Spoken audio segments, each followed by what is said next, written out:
Assalamualaikum warahmatullahi wabarakatuh. Selamat datang Anda semuanya. Di video pembelajaran hari ini, kita akan melihat bagaimana proses yang terjadi di bumi saat ini. Khususnya, bagaimana kondisi kesehatan bumi saat ini.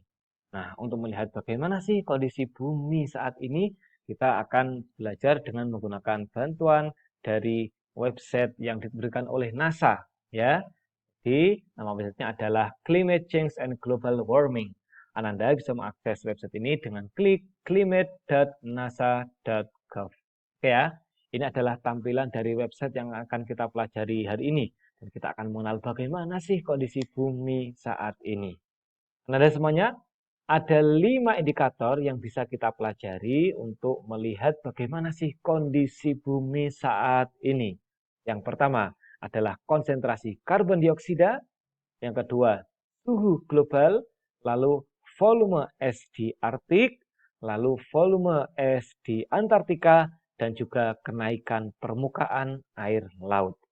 Kita lihat bagaimana untuk kondisi yang pertama, yakni konsentrasi karbon dioksida.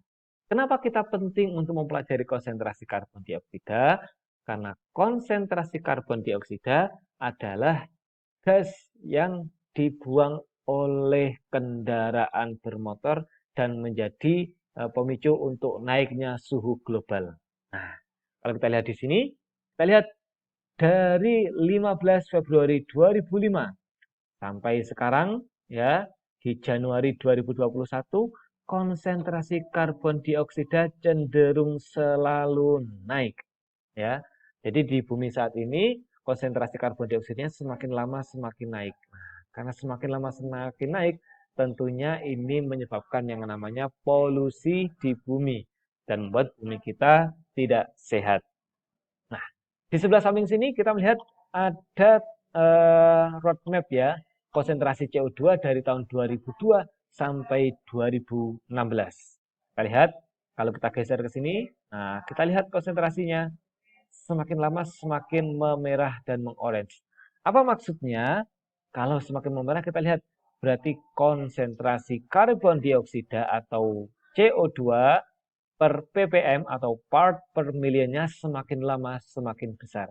Jadi konsentrasi CO2 di langit kita yang ada di bumi ini semakin lama semakin besar. Dan kita lihat sampai tahun 2016 konsentrasi CO2 semakin lama semakin memerah. Sangat berbeda saat kondisi di tahun 2022. 2016, bumi kita sudah memiliki konsentrasi CO2 yang sangat besar sekali dan sangat membahayakan. Nah, tentunya di 2021 ini lebih besar lagi. Sekarang kita lihat, karena besarnya CO2 akan mempengaruhi proses efek rumah kaca atau greenhouse effect yang ada di bumi. Sehingga semakin lama suhu bumi juga akan semakin naik. Kita lihat data yang ada di samping. Ini adalah suhu bumi dari tahun 1880 sampai 2020. Kita lihat, bumi semakin lama semakin naik. Nah, ini adalah kenaikan dari bumi ya.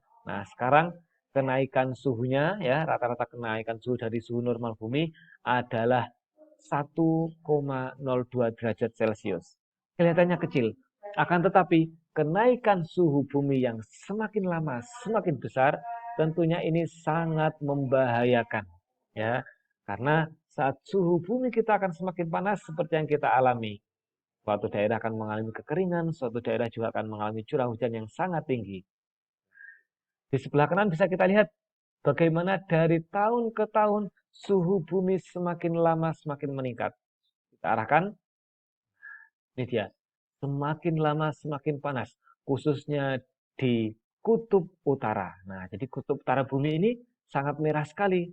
Nah, ini menandakan kalau di sana itu sangat besar sekali konsentrasi CO2-nya karena terkumpul di sana dan juga suhunya sangat tinggi. Nah, karena suhunya sangat tinggi ya, maka itu akan sangat membahayakan bagi bumi, bagi iklim kita maupun bagi kutub es yang ada di sana.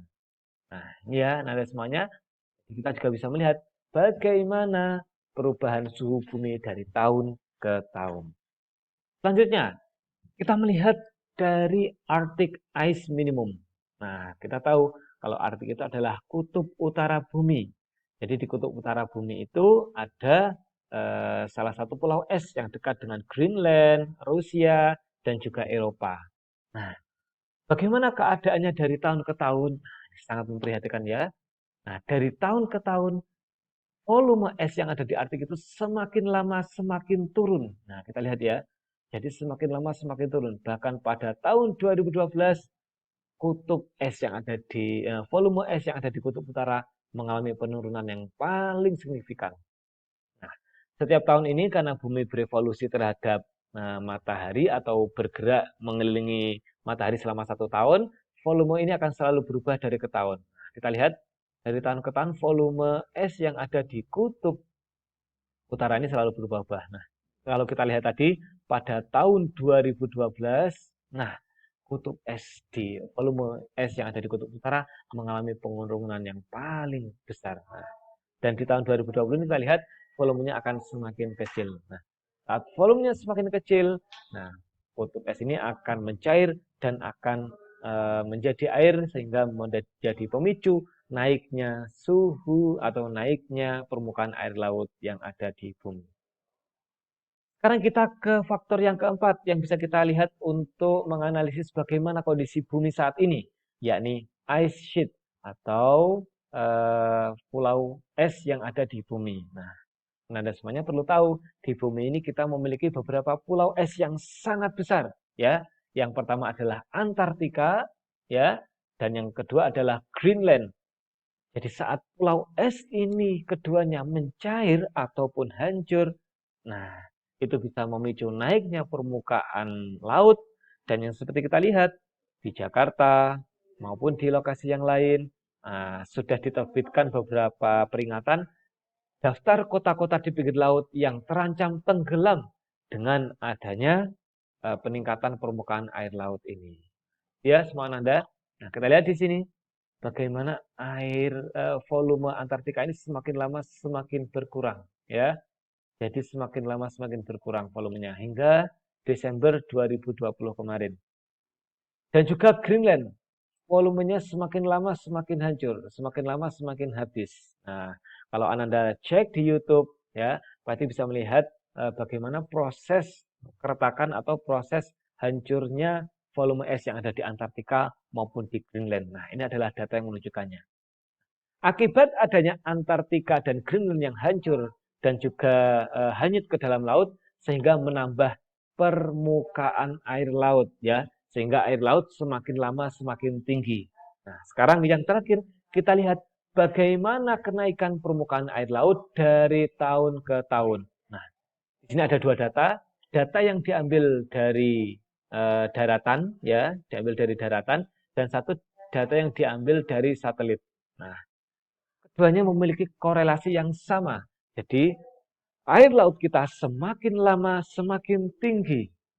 Dengan air laut semakin lama semakin tinggi, tentunya ini bisa membahayakan bumi kita dan terjadinya banjir bandang atau banjir pasang surut air laut yang terjadi di kota-kota yang ada di sekitar laut. Anda tentunya yang sudah belajar tahu, mungkin belajar IPS, geografi, ataupun yang lain, bahwa pada dahulu kala Indonesia dan juga negara-negara di ASEAN itu adalah satu daratan, ya. Jawa, Sumatera, Kalimantan, Singapura, Malaysia hingga Laos adalah satu daratan. Akan tetapi karena adanya pemanasan global sehingga membuat air laut semakin tinggi dan membuat beberapa pulau itu terpecah. Nah, kita lihat sekarang di sini bagaimana semakin lama ketinggian air laut itu juga semakin tinggi. Nah, maka dari itu untuk Anda semuanya, kita perlu untuk menjaga bumi kita agar tetap sehat dan juga menjadi bumi yang damai untuk kita tempati bersama sekarang maupun di masa yang akan datang. Baik, terima kasih untuk Anda semuanya. Semoga menjadi keterangan yang bermanfaat. Informasi lebih lanjut bisa kalian akses di website di climate.nasa.gov untuk melihat bagaimana keadaan bumi kita saat ini dari tahun ke tahun. Terima kasih. Semoga menjadi ilmu yang bermanfaat. Assalamualaikum warahmatullahi wabarakatuh.